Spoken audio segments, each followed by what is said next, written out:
What's up, ladies and gentlemen? I don't know if y'all noticed, but my good buddy Randy Houser just walked in here. Hey. What's up, baby? How you doing, brother? I'm doing good. I'm gonna get caught up here. How you doing? I'm great. Good to see you. Good to see you too. How you hanging? How you holding up? I'm holding up. No, I just actually we left last night. We went to Arkansas and played a show in the Ozark Mountains, and got back this morning to come see you. Wow, did you do that yourself?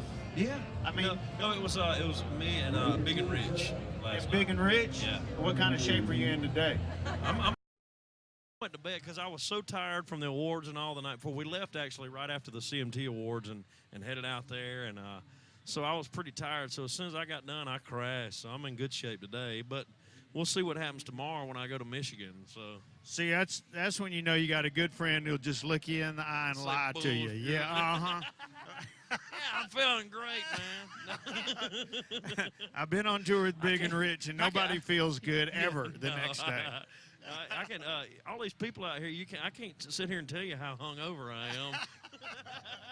So how was the CMT Awards? What'd you They were do? Awesome. I did. You know, we did the nationwide, what is it called, On Your Side stage.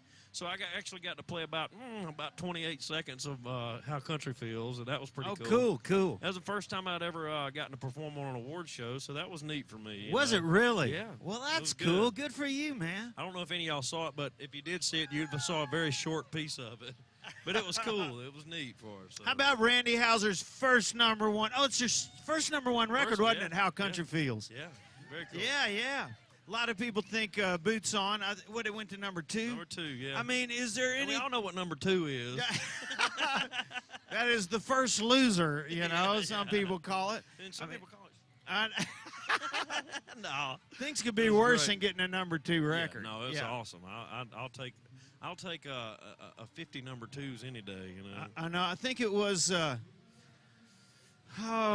think it might have been "Achy Breaky Heart" kept "Rock My World" from going #1. Yeah, it was a #2 record. Well, and mine was a Big Green Tractor. It kept me out. And then the other one, the first song that I ever wrote, that I ever had recorded, was Badonkadonk, and it went to #2. And Jesus Take the Wheel kept it out of the #1 spot. He just wouldn't let go of that damn wheel. Did y'all know Randy was one of the writers on Honky Tonk Badonkadonk? Yeah. And who knows what the other 2 writers were on that? Jamie Johnson. Did y'all know he was one of the writers on there? Another serious songwriter. Yeah. How did that come up? I mean, I got to ask, what were y'all talking about when you came up with Honky Tonk Badonkadonk? Really? Yeah, no, really. You were talking about how pretty some girl's hair was, right? No, we were actually watching these. We had a little buddy who's another songwriter. His name is Rob Hatch, and he wrote If Heaven Wasn't So Far Away. He used to bartend at the Wild Horse, and none of us had ever made any money in the music business at all at that time. So what we did was Rob would sneak us free drinks at the Wild Horse every now and then. So me and Jamie and our other buddy Dallas Davidson, who is probably the most incredibly successful songwriter I've ever known. Last 2 years he's been Songwriter of the Year. Has that Cheetah Back a Spit out right now. Yeah. And my current one, Runnin Outta Moonlight. Oh, that's right. I forgot he was a writer on that. Killing it, you know. So we didn't have any money, and we were hanging out at the Wild Horse so we could get free drinks. And we were watching these girls dance, and we were looking over that balcony at the Wild Horse, and one of them, it just looked like that they had shoved like she had shoved a Volkswagen in the back of her pants, you know. And so, and they were doing that thing, you know, and she didn't know what the hell she was doing on top of that. So anywhere she'd move, the rest of the crowd had to go with her, you know. It didn't matter if they knew it at all. And so we just got tickled about it, and so I had that idea, and I pulled Jamie and them aside, and Jamie, he just looked at me like, you know, he just kind of looked at me like he didn't know what the hell I was talking about. And after I explained it to him, Dallas came over, what y'all laughing about? And that's sort of how it happened. So we wrote it about 2 weeks later.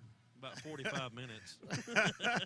It's a good song. It sounds like y'all spent a long time on it. Well, yeah, we were definitely going for a prolific sort of lyric there. You know? Yeah, I mean, as soon as he got done with In Color, you know, he jumped right on that. Yeah. Well, Well, you know, you can tell that one came from me. You can tell that was some of my ignorance there. Well, what about you? This new single's tearing up the charts too, Doing man. good. Yeah, it's called "Runnin Outta Moonlight." It's doing great, man. We've been very, very, very blessed over the past year to have some cool things and cool things happen. And you know, I don't know if y'all know this, but Kix and I, we wrote a song for a film that's coming out soon. I don't know what the new title of it is. I think it's Dark Canyon. Dark Canyon. So y'all be looking for that. And we actually, Kix did a soundtrack for it and had all his buddies come sing on it. So there'll be a soundtrack available for that, and we can hear some new music too. So that's cool. It's called the song we wrote's actually called "High in the Saddle," but it's really a dark kind of outlaw song, man. That's cool. It was fun. Cool.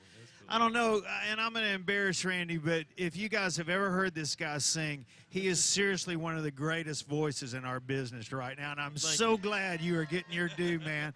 So well deserved. Not to mention, I got to tell you, we've had some good times together. He is one of the finest, one of the best guys that you would ever get a chance to hang out with. Thanks for stopping by, man. It's so good to see you. Always doing anything. You too, pal. All right. Randy Houser, ladies and gentlemen. Thanks for stopping by, Hoss.